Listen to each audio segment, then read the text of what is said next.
Welcome to my YouTube channel. तो आज का जो वीडियो है आप सभी सीबीएसई क्लास 10 के स्टूडेंट्स के लिए बहुत ज़्यादा इंपॉर्टेंट हैं, जो लोग भी इस साल 2024 में अपना बोर्ड एग्ज़ाम दे रहे हैं या फिर देने जा रहे हैं। ठीक है, क्योंकि आप सभी स्टूडेंट्स के दिमाग में सबसे बड़ा कन्फ्यूज़न ये होता है कि हमें बोर्ड एग्ज़ाम को क्वालिफाई करने के लिए मिनिमम कितने मार्क्स स्कोर करने पड़ेंगे। तो आज के वीडियो को देखने के बाद से जो भी आपका ये कन्फ्यूज़न है कि मिनिमम कितना मार्क्स आपको सभी ईच सब्जेक्ट्स में स्कोर करने होंगे ताकि आप अपने बोर्ड एग्ज़ाम्स को क्वालिफाई कर जाओ। बट वीडियो में आगे बढ़ने से पहले मैं आपको बताना चाहूँगा कि आप फ़िलहाल मिनिमम मार्क्स के बारे में मत सोचो, आप सोचो किस तरीके से आप बहुत ज़्यादा अच्छा कर सकते हो। ठीक है, लेकिन फिर भी अगर आपको ये डर है कि मिनिमम पासिंग मार्क्स कितना होगा तो इस वीडियो को देखने के बाद से एकदम आपका क्लियर हो जाएगा। देखो, क्लास 10 का जो आपका ईच एंड एवरी सब्जेक्ट का पेपर होता है, जैसे क्लास 10 में आपको टोटल 6 सब्जेक्ट्स होते हैं, math, science, social science, Hindi, English and आपका कोई एक ऑप्शनल सब्जेक्ट।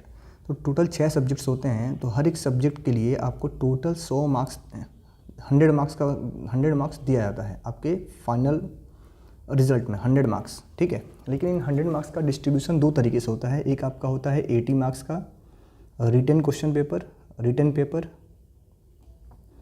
जो कि आप जिसको हम बोर्ड एग्जाम्स कहते हैं, और दूसरा हमारा होता है 20 मार्क्स का इंटरनल पेपर। 20 मार्क्स का इंटरनल पेपर या फिर कह लो इंटरनल मार्क्स जो आपके टीचर के द्वारा आपको हर एक सब्जेक्ट में प्रोवाइड किया जाता है।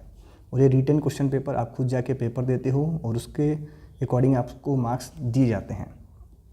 तो इस तरीके से 80 और 20 को मिला के बनता है आपका 100 मार्क्स का क्वेश्चन।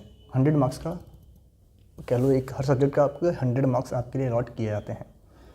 तो किसी भी क्वेश्चन पेपर में को क्वालिफाई करने का जो पासिंग क्राइटेरिया है कि कम से कम आपको हर सभी पेपर्स में, सभी सब्जेक्ट्स में 33% मार्क्स स्कोर करने ही पड़ेंगे, तभी आपको माना जाएगा कि आपने उस पर्टिकुलर सब्जेक्ट को क्वालिफाई कर लिया, आप उस पर्टिकुलर सब्जेक्ट में पास हो गए।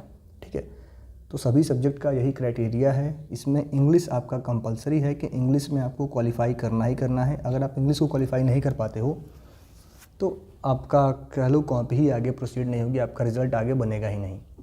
तो आपको कम से कम सभी सब्जेक्ट्स में 33% मार्क्स तो लाने ही लाने हैं। ठीक है, अब 33% अगर देखा जाए तो 33% हमें टोटल का भी स्कोर करना है एंड 33% हमें अपने रिटन एग्ज़ाम का भी स्कोर करना है। अगर आप रिटन एग्ज़ाम में 33% मार्क्स स्कोर नहीं कर पाते हैं तो फिर आपको इंटरनल्स का मार्क्स भी नहीं मिलेगा।